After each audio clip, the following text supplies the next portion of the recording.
Prelude. When I walk into you, my house of joy, your strength embraces me from right earlobe to left pinky toe. I stroke your hinges and frames and say, "House, tell me of your day." And you sing sweet verse about how you've missed me and how life is fuller when we're together. I bake you blueberry pie, the sweet scent held in your walls. You recite poetry to me while I bathe in lavender tea. You, my house of joy, cradle every bit of our coexistence and assure me I am safe with you.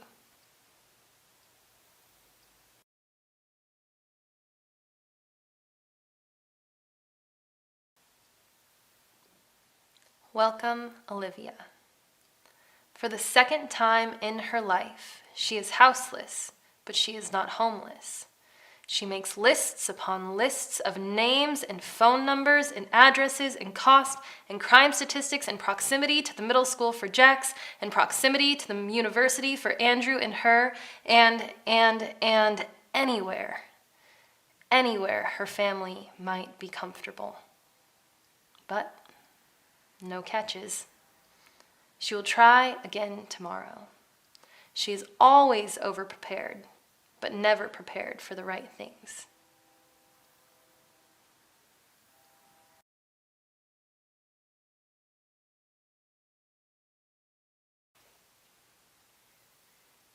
I Wish I Were a Garden, co-written with Cami Olson. Plant me with the lavender. Braid my soft, dark petals between uncut blades. Press seedlings into each crease of my soiled skin. Wait. Nourish. Wait. Bury my root-turned toes to share kisses with worms and absorb the sky's sorrows. I will grow. You will wait to harvest me. Season by season, let the moon decide my shade. Let the bees arouse me and transfer my soul to the next sprig.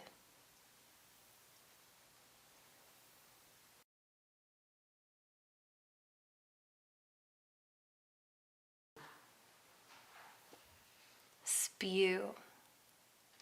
I want to say what's on my mind, but know that what's on my mind is grungy and raw and kind of smells like a flower shop with a hint of urine. I want to know I have the power to hurt people and just hurt everyone a little bit for a little second, like a pine needle in the ass or a too hard high five.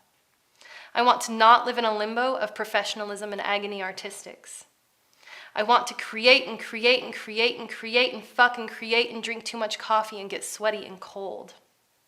I want to gnaw at the hand of inspiration and spew the chunks that fell off in my mouth.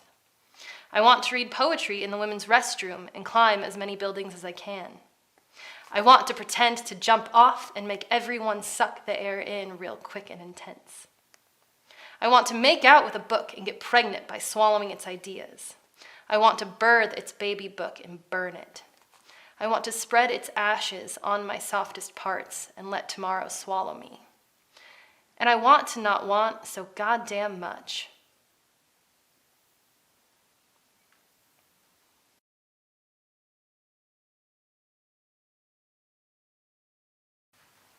So I originally came to Kansas from a family of artists who encouraged me to be tossed to the wind.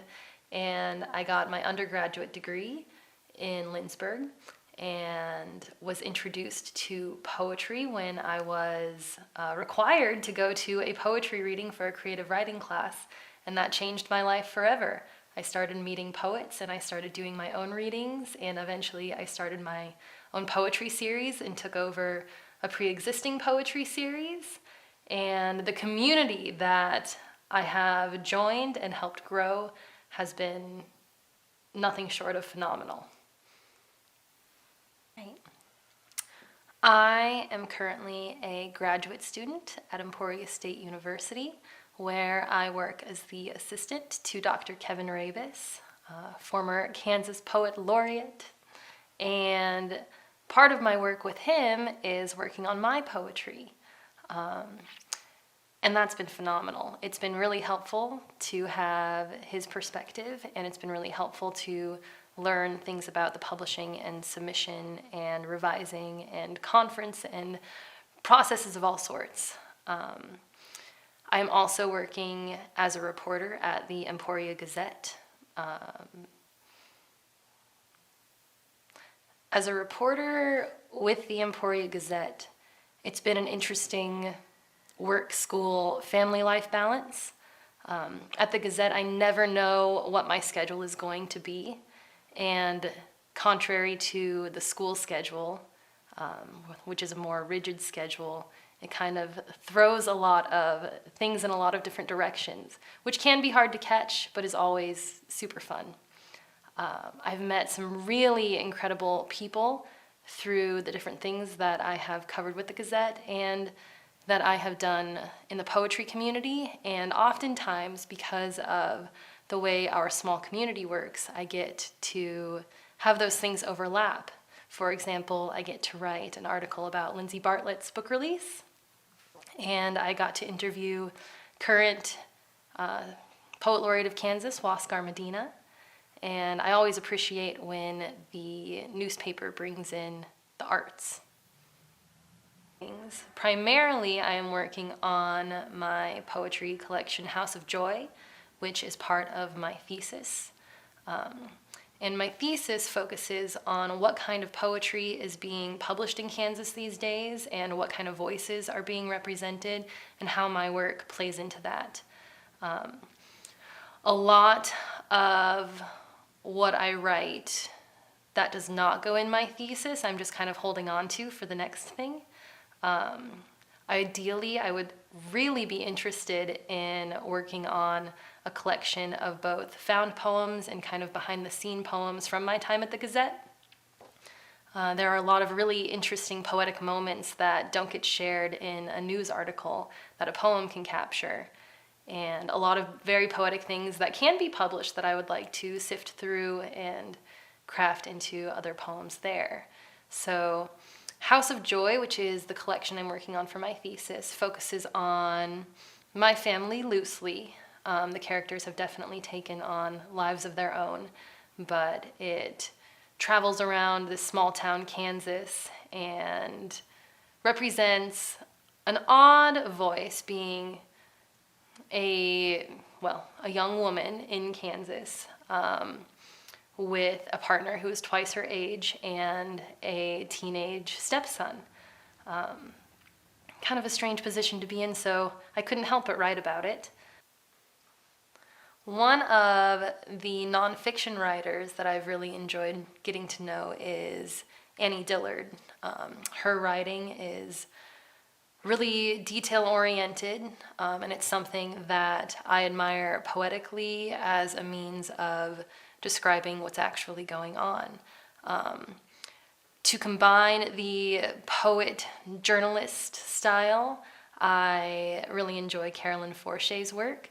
The Colonel especially is one that really stood out to me when I was first introduced to her.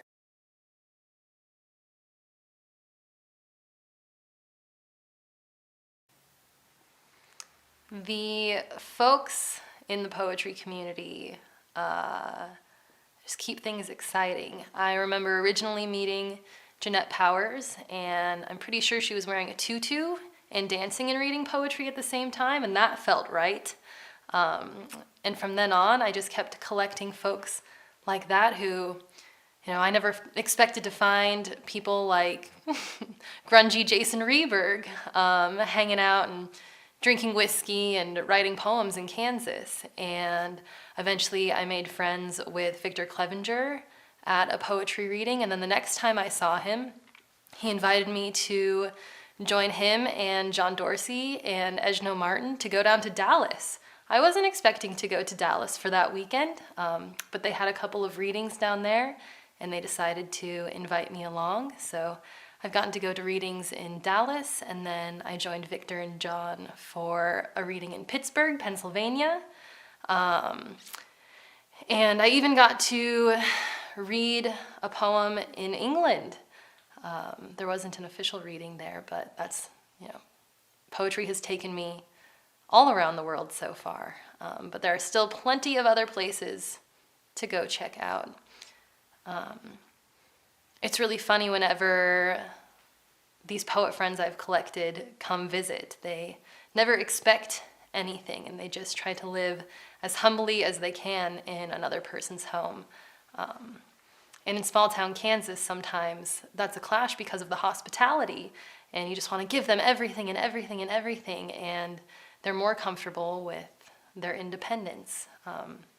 So it's been good to give them a little of what they lack when they're on the road so much. Sure. I'm definitely ready for another poetry adventure. Victor and John are always traveling, so I like to tag along when I can, but it's not always possible. Otherwise, we like to hang out in Kansas City. We go to the Speakeasy at Swordfish Tom's, and it's a really nice, intimate, close, personal setting with a great owner and bartender. We also travel to each other's houses for readings. We like to visit each other, and that gives you a sense of adventure. It's nice to know that you can still have a reading at somebody's house. If there isn't something formal set up, we make sure that something happens. Yeah, Jason Reberg has been instrumental in getting me more involved. He and Spartan Press published my first book, and that was really a catalyst for a lot of things. I mean, the poetry community is very welcoming of everyone, but it kind of seems like you need to have a book to be taken seriously. Reberg has just kind of taken the responsibility of the poetry community and getting people's voices out. As I'm researching what this voice of Kansas is, he has helped share a lot of those voices, and a lot of these small independent Kansas presses are. And I really appreciate all of these things that the small presses are able to do that the traditional presses aren't. Like publishing among the community and outside of the community and bringing those folks into our community. I was reading about poetry being this subculture where poets are only, being poets among poets, but I really disagree with that, in that we're bringing a lot of artists into the poetry community, whether that's doing readings at places like the Smalter Art Gallery or inviting musicians to play while we read poems or in between poems. So between venues and bringing other artists in, I think that's something impressive that the Kansas poetry community has. And I think Reberg's been really helpful in that, as well as Spark Artist Resource Exchange in Salina and Ad Astra in Salina.